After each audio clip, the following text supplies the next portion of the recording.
আমি আজকে আপনাদেরকে ট্রান্সফরমারের প্রাইমারি এবং সেকেন্ডারি সাইডের নাম্বার অফ টার্ন কিভাবে বের করতে হয় সেটা শেখাবো।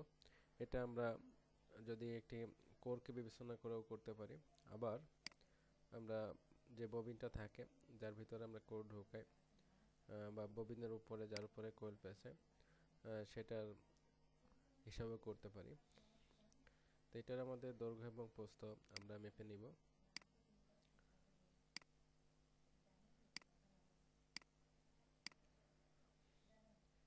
এদিকে যদি আমরা 3 সেন্টিমিটার আছে বলে ধরে নিই, 3 cm আছে, আর অন্যদিকে যদি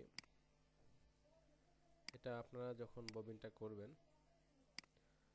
তখন সেই ববিনটা মেপে নিতে হবে। আমি এটা ধরে নিলাম যে এটা 4 সেন্টিমিটার আছে, এটা কোর অথবা ববিন হবে।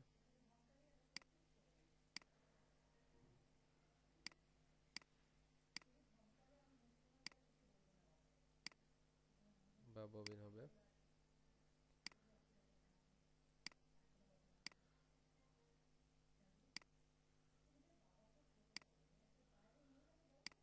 কোর অথবা ববিন। এখন আমরা এটা যদি ক্যালকুলেশন করি,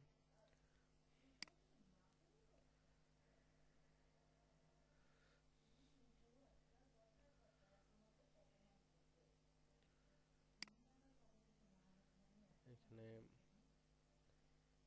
ইকুয়াল হবে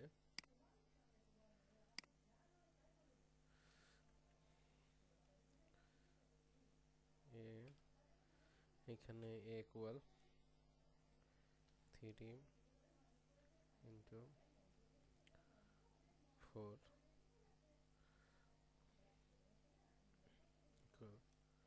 12 12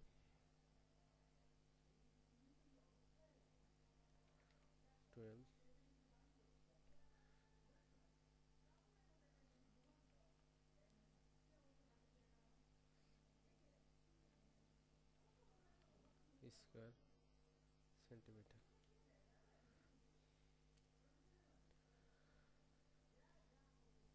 এখানে প্রস্থচ্ছেদ বা ক্ষেত্রফল আমাদের দৈর্ঘ্য গুণ প্রস্থ 12 সেন্টিমিটার স্কয়ার সেন্টিমিটার। এখন আমাদের পাওয়ার, এই ক্ষেত্রে আমাদের পাওয়ারের সূত্র একটা, যে রুট ওভার পাওয়ার ইকুয়াল এ, রুট ওভার পাওয়ার ইকুয়াল এ। অতএব এখানে আমরা যদি লিখতে পারি যে পি ইকুয়াল এ স্কয়ার, সেই ক্ষেত্রে আমরা লিখতে পারি এর মান 12, এই ক্ষেত্রে 12 স্কয়ার ইকুয়াল 144। এটা পাওয়ার, অর্থাৎ এটা ওয়াট, 144 ওয়াট। এটা হলো আমাদের এই ট্রান্সফরমারটা ডিজাইন করলে সেই ট্রান্সফরমারটা 144 ওয়াটের হবে। 144 ওয়াট ট্রান্সফরমার যদি হয়, আমাদের প্রাইমারি সাইড কারেন্ট এবং সেকেন্ডারি সাইড আমরা কারেন্ট বের করে নিব। এফ আমাদের যদি ট্রান্সফরমারটাই আমরা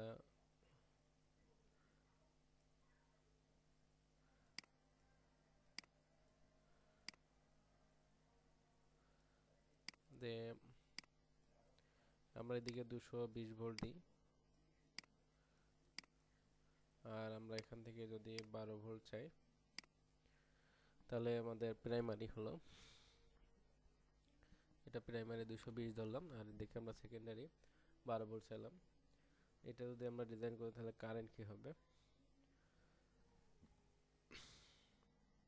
তাহলে আমাদের প্রাইমারি কারেন্ট হবে I সমান সমান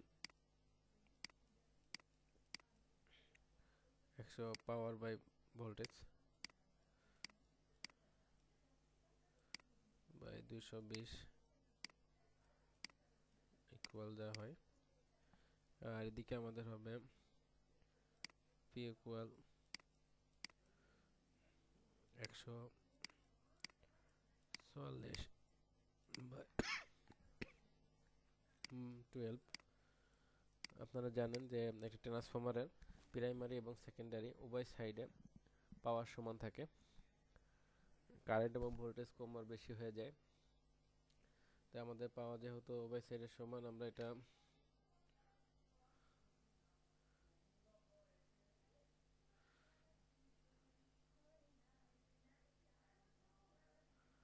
এটা আমাদের 0.65 সামথিং আসছে এম্পিয়ার।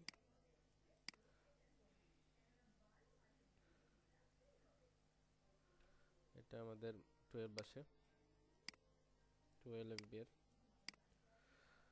তাহলে এখানে আমাদের তারের সাইজ যেমন নিতে হবে আর কি, যে 0.65 এম্পিয়ার নিতে পারে এরকম একটি তার বিবেচনা করতে হবে। এটার ক্ষেত্রে আমাদের 30 গেজ অথবা আমরা 27-28 গেজ পর্যন্ত ব্যবহার করতে পারি।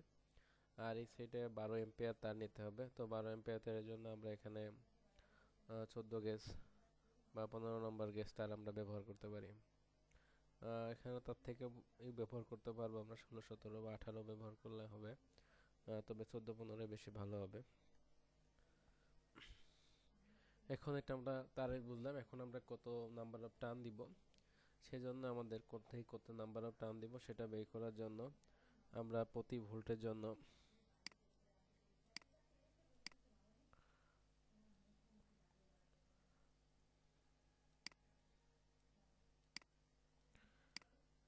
প্রতি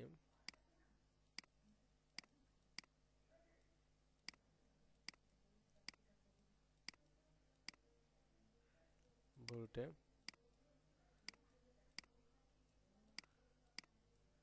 প্রেস সমান সমান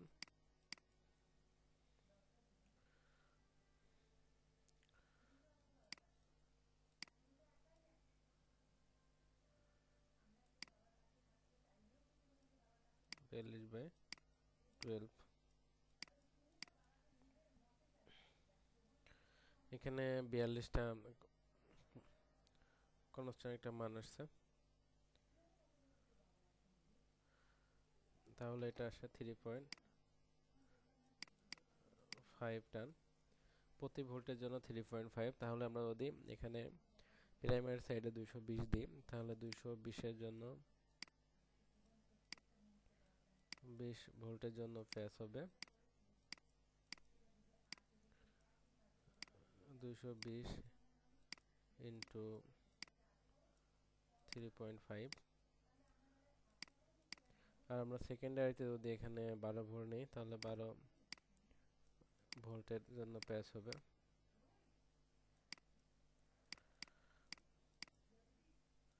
3.5 ইন্টু 12।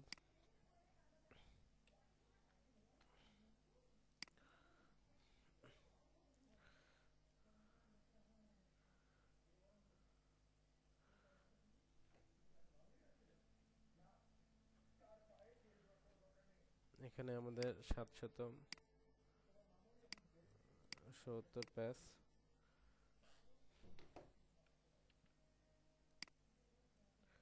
770 প্যাচ 3.5 ইন্টু 12 ইকুয়াল এখানে আমাদের আসবে 42 প্যাচ। আমরা এভাবে একটি ট্রান্সফরমারকে ডিজাইন করতে পারবো। আমরা এখানে ভোল্টেজ যদি 230 ধরি, তাহলে আমাদের এখানে প্যাচটা কিছু বাড়বে। আপনাদের লাইনে যে ভোল্টেজ সেই মানে এটা ধরতে করবেন। 110 যদি ধরেন, সেই ক্ষেত্রে আপনারা 110 ধরে এখানে করতে পারেন। আবার অনেকে এখানে ট্যাব রাখতে পারেন, যে আপনি আপনার বিভিন্ন ভোল্টের জন্য যে ট্রান্সফরমারটা কত বের হবে সেজন্য। এখানে তো এর মিডিল থেকে একটি তার বের করলে অর্ধেক ভোল্ট পাবেন, এটাকে বলা হয় ট্যাব। তো এরকম আপনারা প্রাইমারিতে এবং সেকেন্ডারিতে ট্যাব রাখতে পারবেন, তাহলে ভোল্টেজ কম বেশি করে সেগুলো ব্যবহার করতে পারবেন। আশা করি সবাই এই কাজটি করতে পারবেন। তো সবাইকে ভিডিওটি দেখার জন্য ধন্যবাদ। আর যদি ভিডিওটি ভালো লাগে তাহলে অবশ্যই আমার চ্যানেলটাকে সাবস্ক্রাইব করবেন।